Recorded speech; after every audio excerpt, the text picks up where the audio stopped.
Bonjour, je suis Guillaume, bienvenue sur ma chaîne La Chambre Noire de Goupil pour une nouvelle vidéo. J'espère que tu vas bien et bienvenue dans ce test de la Canon C80. Une caméra que j'adore, mais je resterai quand même objectif là-dessus. C'est quand même un petit peu compliqué parce que la Canon C80 a un objectif assez spécifique, même si ça reste une caméra cinéma ou de production vidéo, mais qui a toutes les capacités de sa grande sœur, par exemple la C400, ou même de caméra de plus haut de gamme. Il y aura certes certaines fonctions qui ne seront pas dedans, mais c'est pas vraiment ce qui a l'air de décevoir certaines personnes, donc il faut un petit peu revenir au début là-dessus. Le boîtier de la C80 est un petit peu spécifique, il y a autant de qualités que de défauts, mais j'ai envie de dire, comme dans la plupart des caméras, il faut la choisir soit en support d'une C400, et c'est déjà ce qui est fait pour certains programmes. La C70 est pris en support de la C300 Mark III, parce que l'intérêt, le gros intérêt d'une C80, c'est que, en gros, le format qu'elle a, c'est le format d'un monobloc réflexe un petit peu plus épais, et voilà. C'est beaucoup plus facile à porter, beaucoup plus invisible dans les lieux qui vont être... comment dire ça, les expositions et tout ça, donc tu peux la prendre pour faire un petit peu tout ce que tu veux sans être embêté par les vigiles ou n'importe qui, ou même les autres personnes qui sont ici, et donc ça c'est déjà vraiment quelque chose de gagné. Et en plus ce format, ce qui permet de faire, c'est de pouvoir réagir en instantané. Si tu as du documentaire à faire ou une émission où tu dois récupérer très vite des rushs et que tu peux pas monter ta caméra, cette C80, et ben du coup elle rentre dans un sac Messenger, par exemple les sacs genre Think Tank qui étaient faits pour les journalistes. Et ben une C80 ça rentre dedans, vous la sortez, mais avec une optique cinéma vous pouvez faire déjà des trucs. Alors certes vous ne serez pas rigué vraiment de manière très conséquente, mais voilà, il n'y a pas à monter toute la caméra pour pouvoir l'utiliser, et donc ça fait une très très bonne caméra B par exemple, parce que ça donne aussi la qualité d'une C400 ici, comme la C70 donnait la qualité d'une C300 Mark III. Donc voilà, c'est un petit peu vraiment ça le gros intérêt de la C80, mais bien évidemment, il y a un petit peu des défauts avec ça, comme le boîtier est plus haut qu'à l'accoutumée, et pas une petite boîte où tout est concentré tête vers le bas pour optimiser son poids. Et bien là le problème ce sera l'équilibre des gimbals, donc il faudra forcément prendre des gimbals un petit peu plus grosses, hein. Par exemple un RS4 c'est un peu limite, et en plus il faudra du coup, même si ça peut marcher, puisque mon RS3 marchait avec un R3 qui a plus ou moins comment dire ça, la même répartition de poids, mais il faudra rajouter des poids, là où par exemple un RS4 Pro marchera parfaitement avec la caméra, et ce sera basiquement un petit peu ça le problème. Il y a peut-être aussi le problème de se dire oui mais on peut rien riguer, et ben je vais te montrer une vidéo qui sera peut-être pas faite au temps où je la sors, mais voilà, une vidéo sur la cache que j'utilise ici.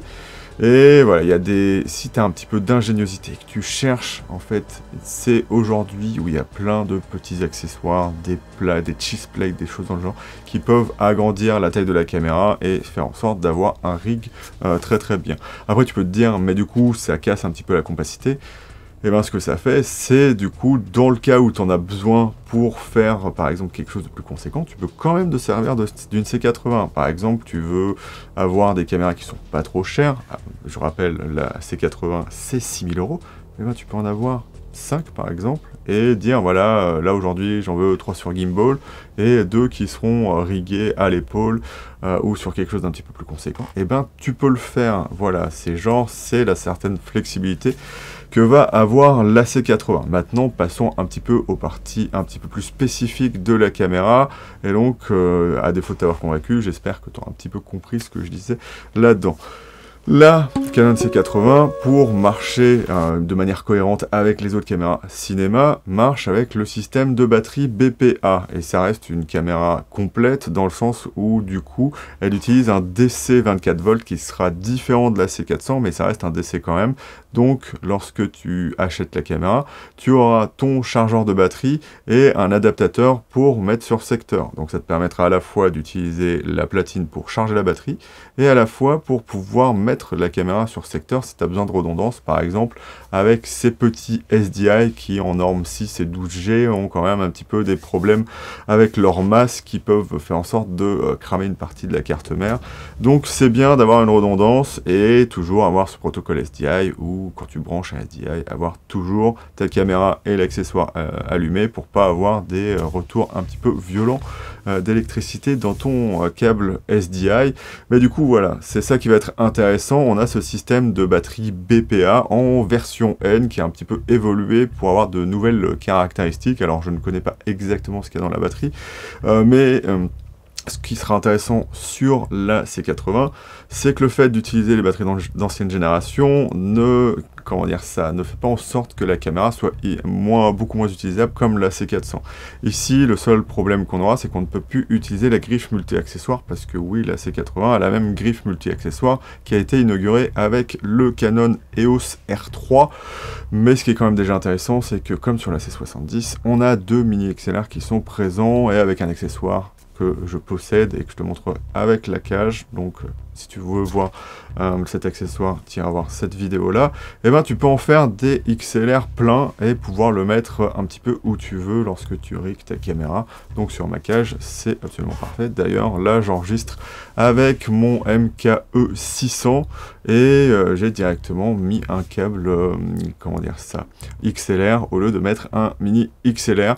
Et l'intérêt aussi de la C80, c'est comme on a l'alimentation fantôme comme sur une caméra cinéma, et ben du coup j'ai pas besoin d'utiliser la pile de mon MKE 600, grand intérêt de cette C80. Du coup on a ce SDI qui est intéressant parce que je pense que ça attirera certains clients qui ne voulaient pas de la C70 juste parce qu'il n'y avait pas ce SDI. En plus ça rajoute un port et c'est encore plus intéressant. Je te rappelle, le SDI c'est une connectique qui est bien plus sécurisée que le HDMI et qui n'a pas de latence, ou beaucoup moins que l'HDMI, ce qui est beaucoup plus facile pour pointer, et puis c'est une connectique standard pour les professionnels, le BNC, et donc c'est bien mieux au final. Ici il est au standard 12G, donc 4K 60 images par seconde, qui peut être sorti sur moniteur, et le HDMI peut sortir la même chose. Je le sais parce que j'ai le Video Assist 12G 5 pouces, ce qui m'oblige à avoir des câbles spécifiques en mini SDI, mais voilà, ça marche vraiment très très bien. Alors je m'attendais pas à pouvoir sortir du 12G sur du mini BNC, mais ça c'est une autre histoire, et donc voilà, c'est plutôt pas mal.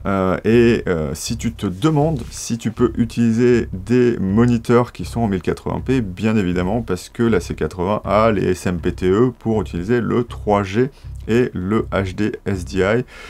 Donc du coup tu peux avoir un viseur, moi j'ai le Lai SDI et ça marche parfaitement avec ce SDI. Donc il te suffit juste d'aller dans les réglages et d'aller chercher le 1080p, c'est pas marqué en SMPTE.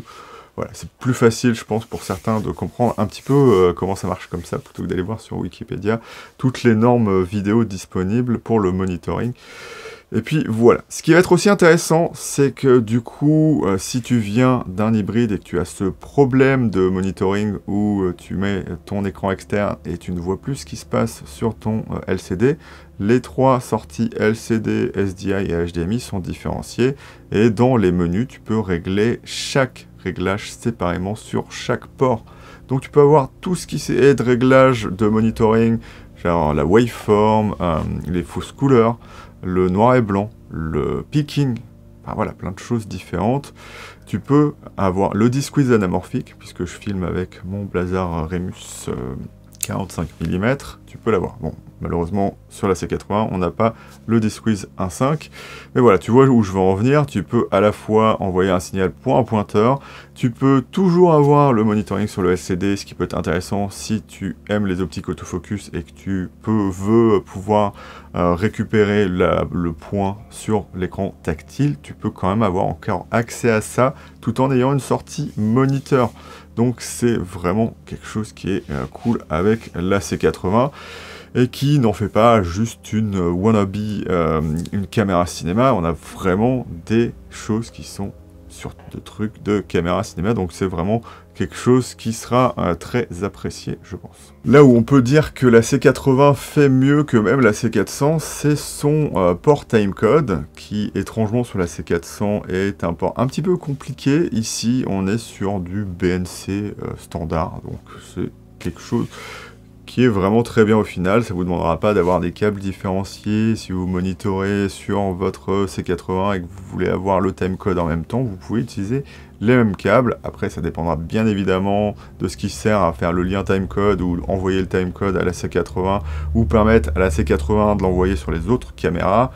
Voilà, vous avez quand même cette capacité d'avoir du BNC standard à la base, ce qui est quand même plutôt pas mal. Il y a bien évidemment d'autres ports sur la C80, mais je te laisserai aller voir plutôt mon tuto sur l'ergonomie extérieure du boîtier, où je m'attarde vraiment sur tout ce qui est de qualité et de défaut, tous les boutons, tout ce qui sera même technique en termes de ce que ça accepte ou pas, le type de port et tout ça qui sont indiqués sur la notice de Canon, bon, sur la fiche technique.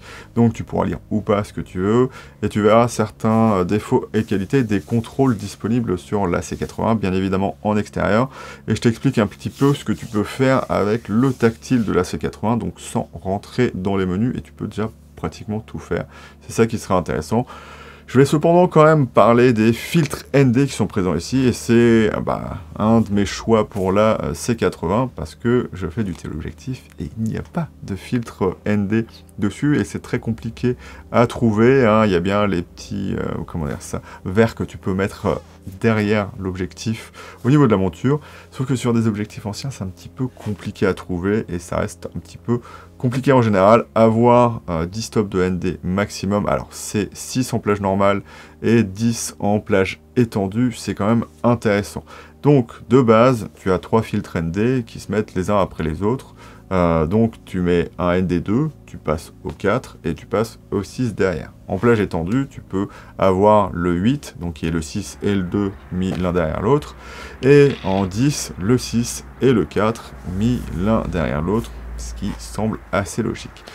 Pourquoi on appelle ça étendu? Parce que en fait, optiquement, ça change en fait l'endroit, la position de la mise au point, parce que tu rajoutes un verre optique tout simplement.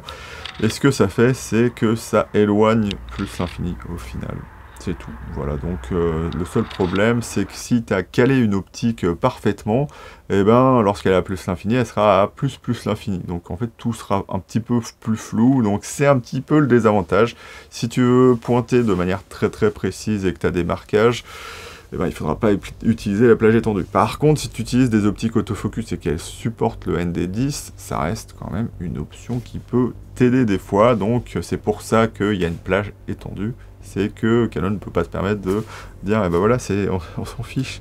Puisque dans le cinéma, on va avoir des optiques manuelles très précises. Pour moi, du coup, la caméra, elle fait totalement le job qu'elle doit faire. Canon l'a designée pour une certaine fonction, elle a fait très bien. Vous aurez beau être un petit peu désolé, par exemple, du fait qu'elle ait des ports SD qui la limitent, mais on verra peut-être plus ça dans la partie d'après. La caméra, pour moi, s'en sort plutôt bien dans son but, et voilà, moi, j'adore le fait que je puisse la sortir sans aucun problème, et pouvoir passer des sas de sécurité, montrer la cam, et il n'y a aucun problème. Je pense pas qu'en montrant une FX6 ou une Burano, ce soit la même chose. Je parle de la FX6 parce que c'est marrant parce que depuis que la C80 est sortie, la FX6 baisse, donc voilà, ça veut dire que Sony doit voir un petit peu la qualité de la C80 quand même au final, et du coup dire que la C80 serait une mauvaise caméra par rapport à son form factor, ça veut dire que toutes les caméras sont mauvaises. Pourquoi on aurait des Sony Rialto pour les Venice? Pourquoi on aurait des Alexa XTM avec un câble qui se traîne une Alexa XT derrière? Parce que voilà, il y a une fonction, on a toujours besoin d'avoir des fonctions supplémentaires et d'avoir des caméras qui sont spécifiques à certains domaines. La chance qu'a la C80, c'est qu'elle peut faire quand même plein de choses sans avoir à se travestir. Et pour moi, c'est quelque chose d'assez intéressant. Ce ne sera pas pour tout le monde, mais voilà, chacun son goût, et ça en fait toujours une caméra intéressante.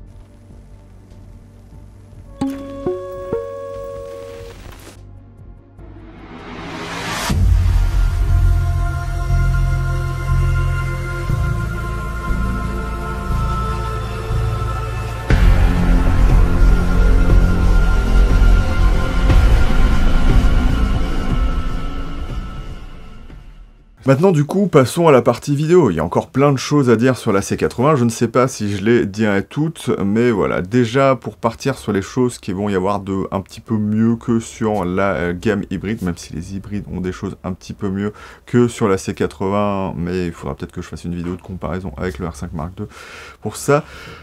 Et la chose intéressante sur la C80, c'est que malheureusement, chez Canon, quand vous prenez un hybride, vous n'avez pas des capacités comme on peut avoir chez Sony. On n'a pas de mode hyperlapse, de ce qu'on appelle le SNQ chez Sony. Ici, on a le mode SNF. Donc on peut faire de l'hyperlapse, comme on peut faire du ralenti. C'est d'ailleurs ici qu'on a accès aux 120 images par seconde. Un petit défaut, je trouve, de ne pas l'avoir en vitesse réelle, alors qu'on l'a sur notre petit R5 Mark II. Du coup, on peut faire du ralenti directement en C-Log 2, mais bon, voilà, c'est pas forcément une performance.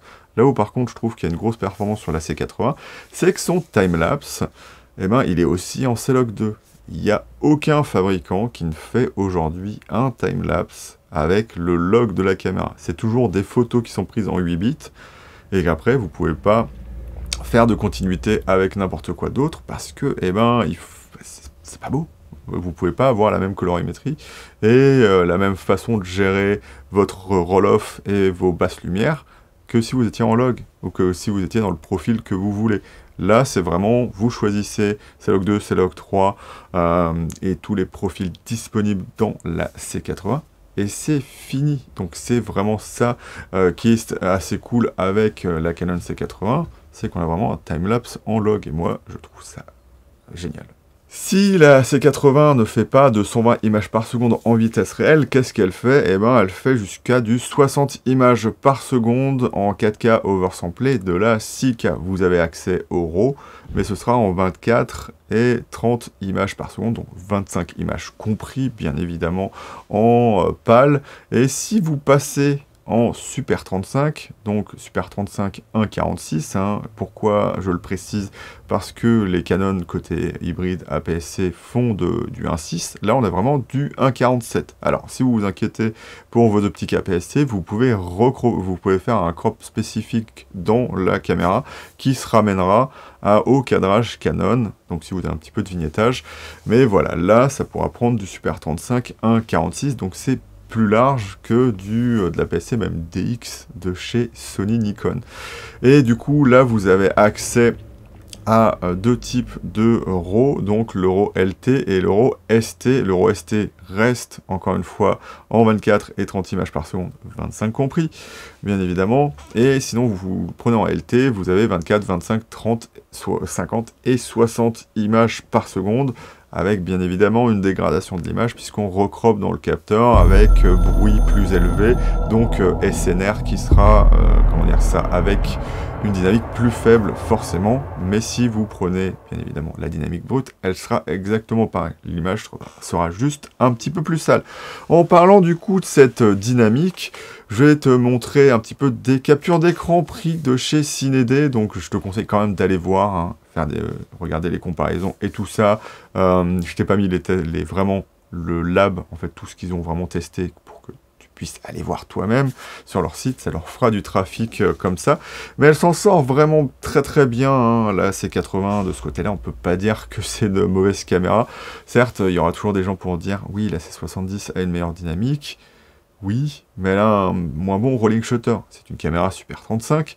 Et de côté de la dynamique, lorsqu'on est en SNR2, attention, on est sur la même chose que ce que fait un R5 Mark II en 24 images par seconde en 4K. Attention, c'est pas en 8K. Et parce que l'oversampling du R5 Mark II pourrait même faire mieux, mais là ça fait pas mieux parce qu'on a de la 8K, on a du bruit plus faible. Donc la C80 s'en sort quand même de manière assez honorable. Encore plus de manière honorable, parce que comme on est encore oversamplé en 60 images par seconde, et ben là, il n'y a plus de R5 Mark II qui fait le fier en disant qu'il a une aussi bonne dynamique que la C80 ou que la C400. Et lorsqu'on regarde le ranking au final, et ben la C80, elle est pas très loin, avec des caméras, surtout dans les caméras plein format, elle marche vraiment très bien de ce côté-là. Et les premières places sont prises par des Alexa. Et lorsqu'on regarde le rolling shutter, et ben là aussi on est sur quelque chose d'excellent. En plein format, on est en dessous des 10 millisecondes, ce qui est vraiment très bien. Et en APS-C, donc en APS-C, en Super 35 1.46, on tombe sur des vitesses de 6,5 il me semble, ce qui est du territoire, certes en plein format, d'une FX3 ou d'un A7S3, mais je le rappelle, on reste sur un capteur 6K, donc les performances sont vraiment très bonnes. Si tu aimes les images qui sont un petit peu plus précises, avec des optiques précises, parce que ce qu'on ne dit pas souvent, on dit oui, il y a des capteurs qui ont un meilleur, comment dire ça, texture, enfin voilà, c'est un petit peu moins net et donc c'est mieux. Lorsque vous utilisez par exemple une optique anamorphique, et ben des fois c'est bien d'avoir certains détails parce que là il y a un OLPF sur la C80 et je trouve que niveau rendu des détails, comme à pleine ouverture, on est quand même un petit peu moins net sur les Blazar Remus, et ben je trouve que sur mon S5 Mark II X qui n'a pas d'OLPF, et ben ça rend très bien. Là, j'ai l'impression que c'est quand même un petit peu plus flou, même si sur des optiques standards, ça aura un aspect un petit peu plus organique.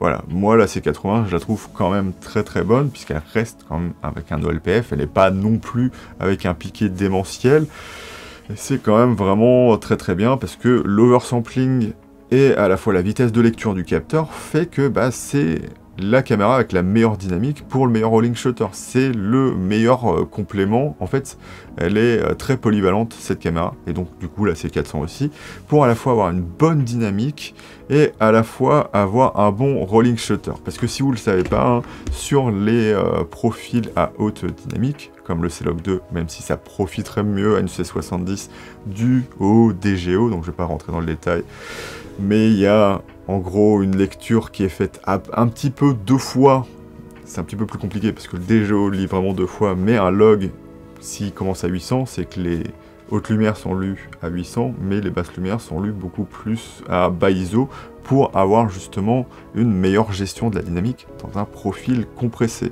Donc en gros, ça demande au capteur de faire deux fois l'effort, et c'est pour ça qu'un R5 Mark II a une vitesse de lecture qui est en C-Log 2, la même qu'un R5 lorsqu'on est en C-Log 3.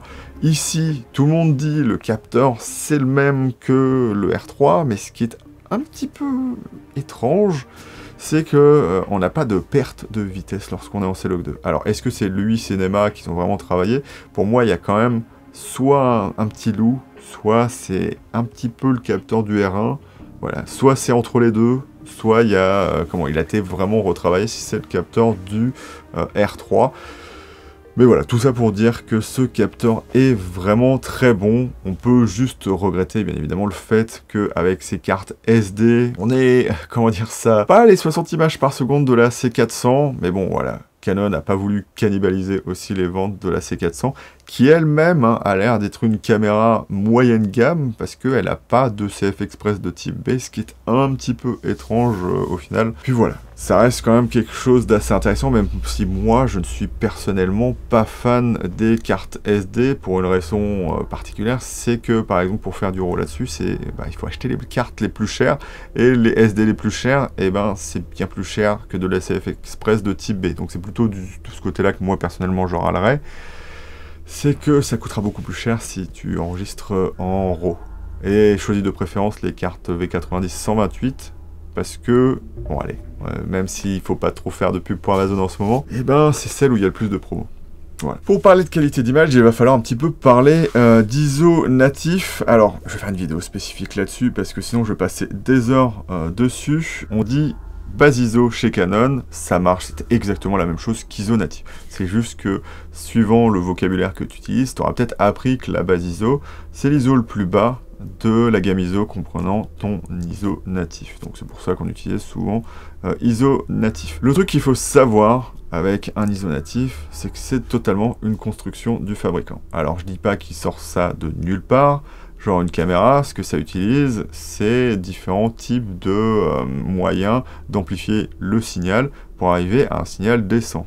Vous n'aurez jamais le signal nominal. Par exemple, votre 800 ISO en base, log, c'est pas un ISO nominal, parce que du coup, lorsque vous êtes dans notre profil, vous avez un autre ISO.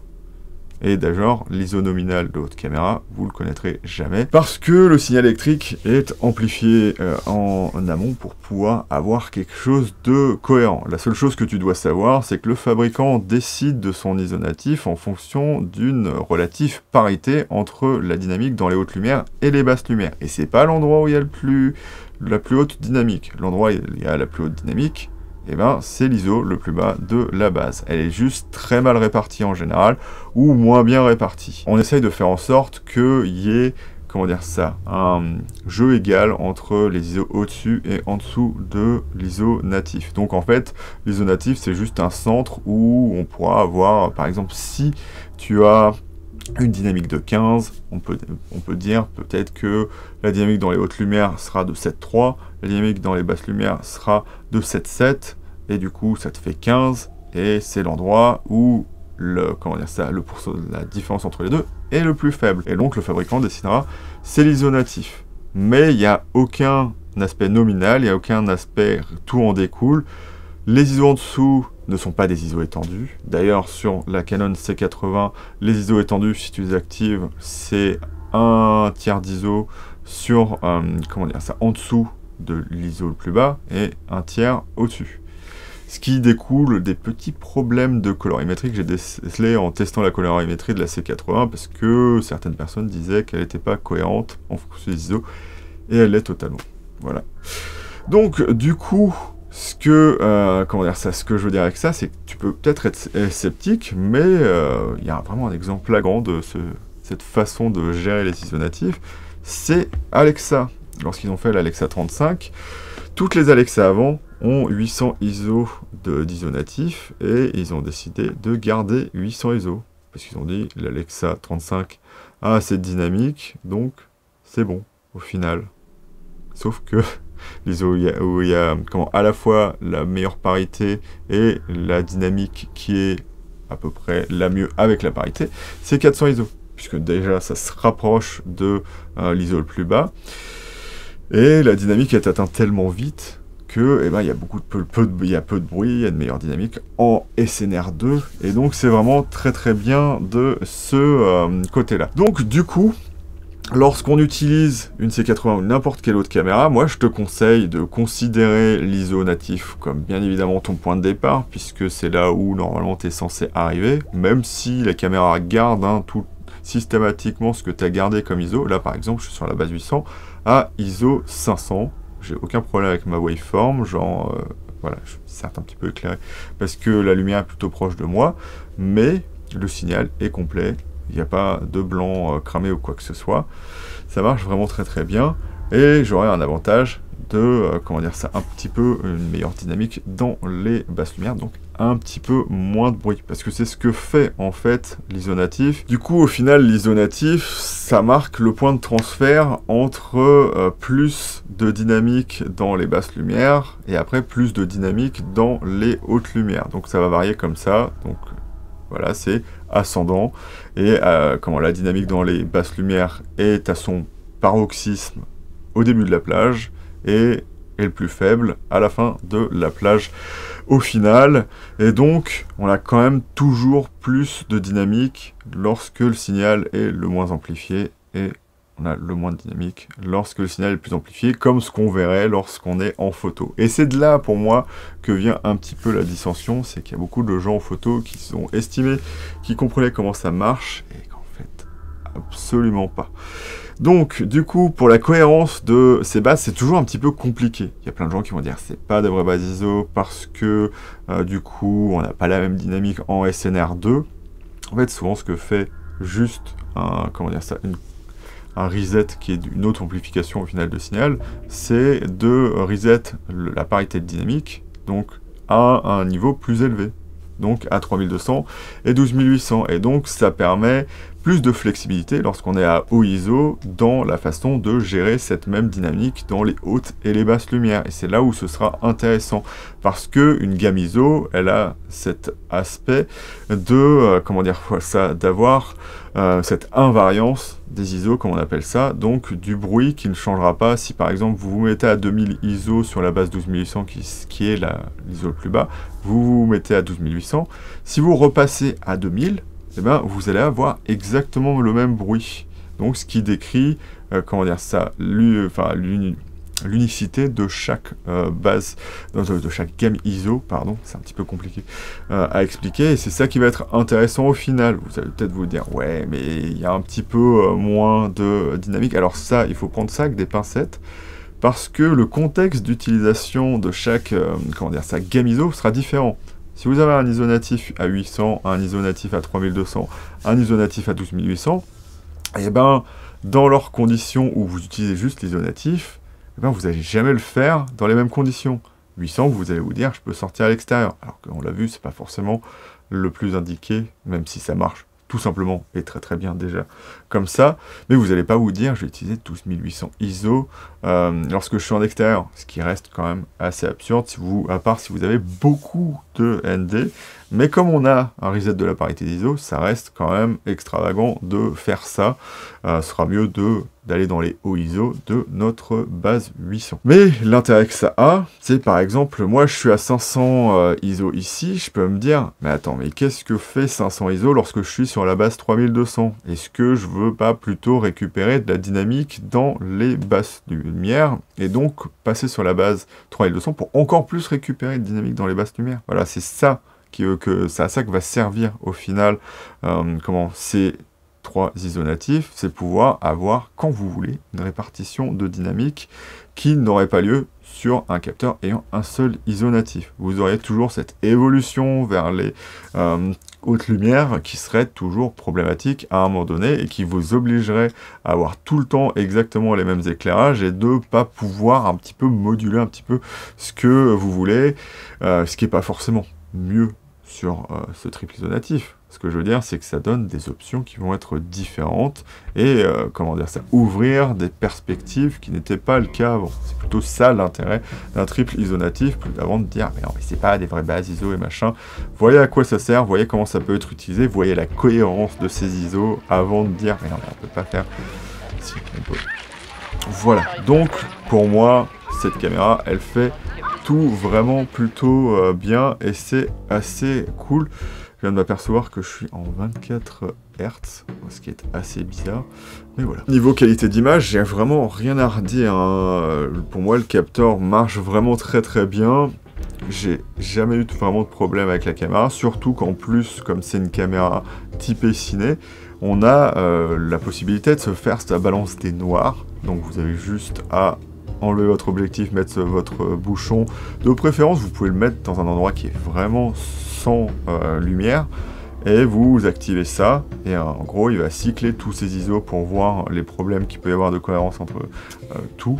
Et il va vraiment regarder ces noirs et avoir recalibré le capteur. Et donc, ça permet des fois de pouvoir voir les petits points de pixels chauds et de choses dans le genre qui va être mappé par la caméra. Il y a aussi, bien évidemment, ce système de ventilation dont j'ai pas parlé, mais j'en parlais dans ma autre vidéo lorsque j'ai parlé de l'ergonomie. Ça rend la caméra beaucoup plus facile à utiliser qu'un hybride parce que, par exemple, le R5 Mark II a des problèmes de température basse, température haute aussi, sauf que, comme une C80, comme n'importe quelle caméra cinéma, est fait pour mettre son capteur en température, et donc elle a toujours une certaine température. Qu'il fasse froid ou qu'il fasse chaud, en fait, la caméra régule sa température de manière à ne jamais tomber soit trop froid, soit trop chaud. Et donc, c'est ça qui est vraiment très très sympa avec la C80, même si c'est une caméra pas forcément faite pour être, comment dire ça, scellée. Je vais y arriver, tropicalisée, voilà, et ben elle marche quand même très très bien parce qu'elle est plutôt bien isolée en termes de température, et c'est ça qui est vraiment très intéressant par rapport à un hybride par exemple, comme le R5 Mark II, et on n'aura pas de problème aussi d'efficience du capteur en fonction de la chauffe de l'appareil. Il se peut peut-être que vous ayez un capteur qui va montrer certains défauts sur un R5 Mark II parce qu'il surchauffe et une colorimétrie qui ne changera jamais du coup sur cette C80, mais ça, tu dois peut-être déjà connaître ça au final. Pour ce qui est de la mise au point, voilà, ce qui est intéressant sur la C80, c'est que on a l'autofocus, bien évidemment, avec ces optiques RF que certains aiment détester. On a la possibilité de mettre ces Canon EF. Le seul problème des EF, c'est que contrairement au RF, il n'y a pas de puce intégrée, donc de toute façon, tout ce que vous pouvez mettre en personnalisé ne seront jamais vraiment particulièrement bien pris par votre objectif ou appareil photo. Vous pouvez avoir des situations où ce sera très très doux, des situations où ce sera un petit peu plus compliqué, et suivant l'âge et le type de moteur, par exemple les moteurs AFD, sera un petit peu plus compliqué qu'avec des moteurs USM. Les USM restent quand même les meilleurs des EF pour faire la mise au point, mais voilà, on n'a pas vraiment ces réglages fins qu'on pourrait avoir sur les Canon RF. On a aussi un petit peu ce problème de détection, parce que la caméra fait très bien l'autofocus, mais comme c'est un Canon, la chose impressionnante, ça aurait été d'avoir l'autofocus sur les oiseaux qu'on a sur le R5 Mark II. C'est ça pour moi qui le différencie des Sony. Les Sony sont beaucoup plus fiables et stables lorsqu'il n'y a pas de détection. Les Canon, avec la détection des oiseaux du R5 Mark II, c'est vraiment absolument parfait. Sauf que du coup, sur une C80, on n'a pas cette détection. On a les animaux simples, et donc tout ce qui est détecté, les humains, voilà, ça pose aucun problème. Mais moi, qui aime bien faire des oiseaux et un petit peu d'animalier, eh ben, c'est un petit peu compliqué. Quand je prends mon 400 je dois ne pas utiliser la détection des sujets. Parce que, je le rappelle, sur la C80, il y a ce mode assez génial, d'ailleurs, qui est maintenant sur les 5 Mark II, mais c'est pas caché ici, de pouvoir juste faire la mise au point sur les sujets. Et donc, de ne pas avoir d'autofocus qui recherche. Et donc, moi, pour que vous optimisiez ça, je vous conseille de ne pas mettre rechercher le point si, comment dire ça, l'appareil, enfin, la caméra ne détecte rien. Après, ça vous obligera à faire la mise au point vers le sujet que vous voulez avoir en autofocus, mais lorsqu'on filme, c'est toujours plus simple de faire ça, plutôt que d'avoir la caméra qui essaye de chercher un sujet qu'elle ne trouvera jamais. Le petit problème que ça pose du coup de ne pas utiliser la détection de sujet, c'est qu'il va des fois reconnaître, et très bien détecter même des petits oiseaux, mais à partir du moment où le flou de mouvement ou des choses dans le genre vont faire en sorte qu'il va légèrement perdre la détection, et bien là, c'est parti, soit ça saute à l'arrière-plan ou à l'avant-plan. Donc, c'est pas des situations où l'appareil est fiable. Et donc, certes, même si on a ces filtres ND qui permettent de ne pas avoir de diffraction lorsqu'on utilise ces objectifs, un gros intérêt d'une C80, et ben, c'est des fois un petit peu plus compliqué à suivre que si on avait un R5 Mark II qui, de toute façon, tant que vous suivez, et ben, verra l'oiseau et arrivera à le mettre au point. Voilà, c'est un petit problème, mais il est là si vous aimez utiliser des optiques autofocus Canon, puisque malheureusement on n'a pas vraiment grand chose d'autre pour l'instant. Ceci mis à part, la C80 fait quand même très très bien l'autofocus, hein. Il n'y a aucun problème là-dessus, c'est juste que je voulais un petit peu pointer un problème qui pourra se présenter à l'occasion, mais je sais que très peu de personnes feront du téléobjectif avec une C80, mais si c'est une opportunité ou une envie, eh ben ça pourra peut-être te poser des problèmes. Donc du coup, la C80, voilà, c'est quand même une assez bonne caméra, et dû à sa monture RF, on peut adapter plein de types d'objectifs différents. Bien évidemment, la plupart des optiques, voire même toutes les optiques réflexes, hein, au final. Certaines optiques faites pour des rangefinders, donc les optiques Leica M, notamment. Et on peut aussi ajuster des optiques PL. C'est là où il y a un petit truc à dire.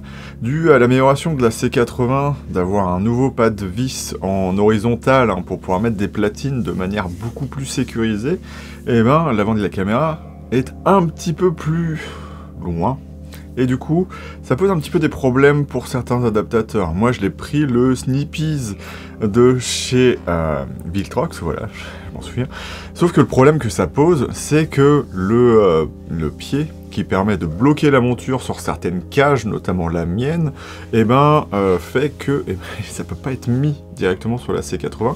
Il a fallu que je le ponce. Alors faites attention, parce que si vous essayez de le mettre, vous allez faire comme moi, une petite marque sur votre boîtier.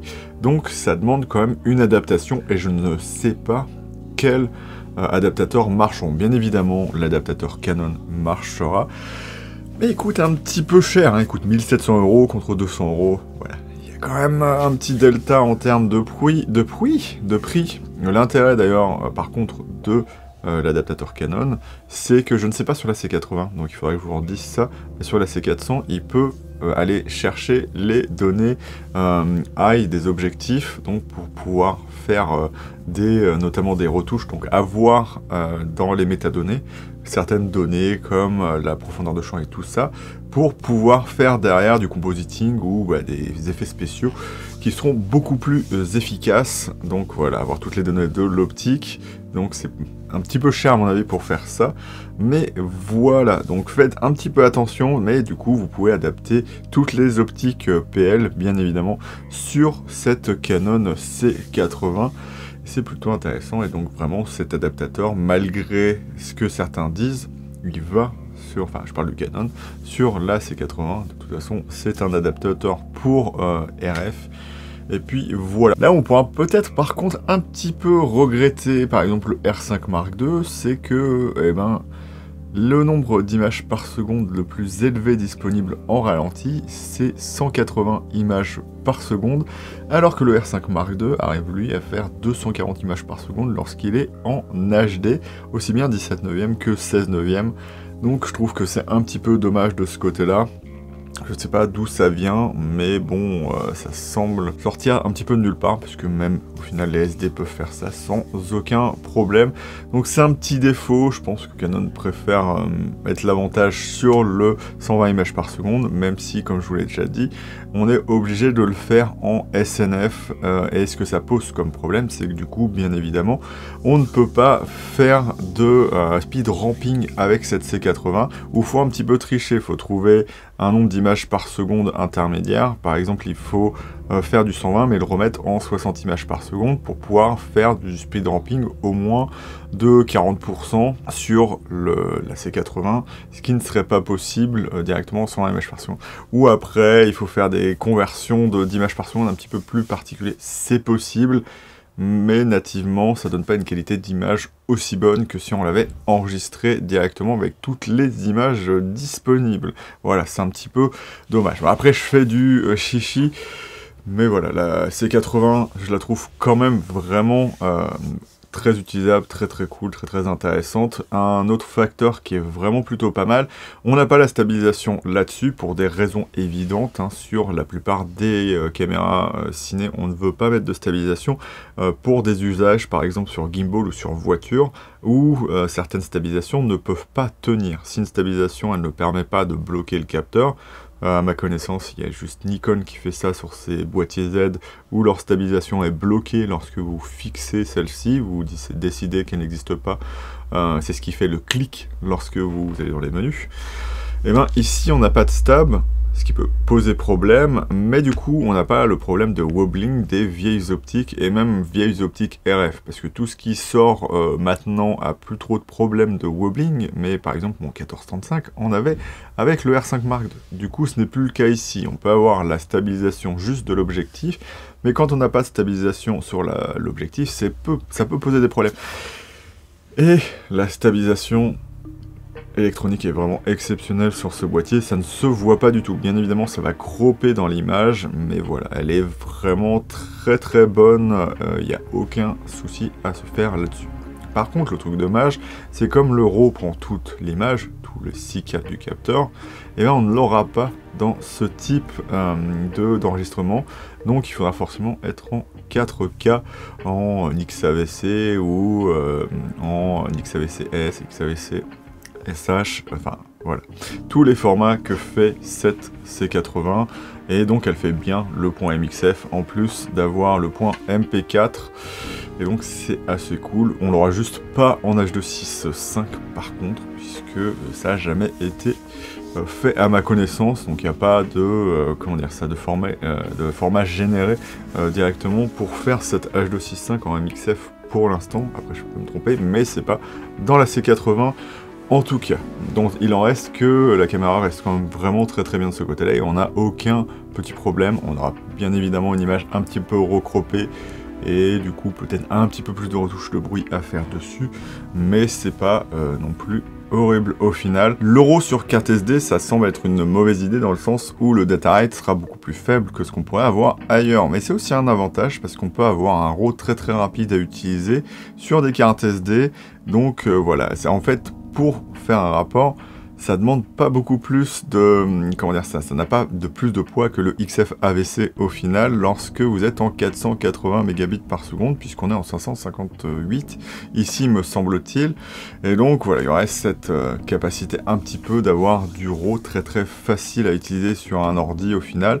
Donc voilà, si vous voulez avoir du RAW sans forcément vous prendre la tête, la C80, c'est quand même quelque chose d'assez intéressant, à la fois lorsque vous serez sur le 6K, mais aussi lorsque vous serez sur le 4K Super 35. Et c'est un des intérêts pour moi de la C80. Un intérêt qui est dû à un défaut, mais un intérêt qui reste quand même vraiment très bien. En l'état, sans vraiment m'investir plus dans le test, eh ben, je vais pas pouvoir en dire beaucoup plus. Je vous ferai certainement une vidéo plus sur mon avis, sur ma pratique de la C80 et ce que je lui trouve d'intéressant. Mais voilà, on va un petit peu passer à la conclusion. Pour moi, voilà, la C80, je ne cesse de le répéter dans toute cette vidéo, c'est une caméra qui est vraiment plutôt flexible. Elle peut pas tout faire, mais elle peut quand même en faire assez. Et d'ailleurs, si vous aimez juste faire du 25 ou du 24 images par seconde, cette caméra est au final pratiquement parfaite. Vous pouvez l'emporter partout, faire un petit peu ce que vous voulez avec. Elle sera plus imperméable au temps s'il neige pas. Je parle vraiment de la température que certaines autres caméras ou hybrides. Elle est vraiment faite pour vraiment marcher très longtemps avec son système de batterie BPA qui permet plus de 3 heures au final d'enregistrement et elle ne surchauffe bien évidemment pas. On a tous les avantages d'avoir un système dédié ciné avec une UI que vous pouvez transférer sur plusieurs, sur le SDI, l'HDMI et sur le LCD pardon, de manière différente. On a vraiment une qualité d'image qui est très bonne, une dynamique qui certes n'étant pas celle de la C70, mais qui reste vraiment très bonne et qui aujourd'hui est parmi les meilleures. Donc il faut pas oublier ça au final. Je sais pas pourquoi elle se fait un petit peu bouder cette caméra, mais elle est vraiment assez exceptionnelle. Il y a certes des petits désavantages, parce que son aspect monobloc qui sert à sortir vraiment très rapidement fait qu'on n'a pas forcément toujours la position optimale pour avoir son grip, mais elle peut être accessoirisée à l'occasion si vous en avez besoin.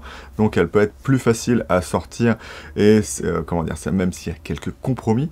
Mais voilà, c'est vraiment l'intérêt de cette caméra et c'est un petit peu dommage de la bouder ou de dire que c'est moins bon qu'une autre caméra parce que c'est pas du tout le même concept. Si vous voulez la comparer à la FX6, ouais, on peut comparer certes la qualité d'image, mais elle marche sur un type de ND différent pour des usages différents, elle a un boîtier différent pour un type d'usage différent, elle a des qualités qui sont différentes. RAW 6K, par exemple, que ne va pas avoir la FX6. Voilà, il y a plein de choses qui vont être différenciées sur les deux, et les deux peuvent peut-être à peu près faire la même chose, mais elles ont chacune leur comment dire, sa unicité, et quelque chose qui fait qu'elles sont uniques. Donc pour moi, la C80 reste avec sa place parfaite, et j'engagerai juste ceux qui la considèrent comme une mauvaise caméra de un petit peu se raviser et de dire que tout doit exister dans la nature parce qu'il y a un intérêt absolument pour tout.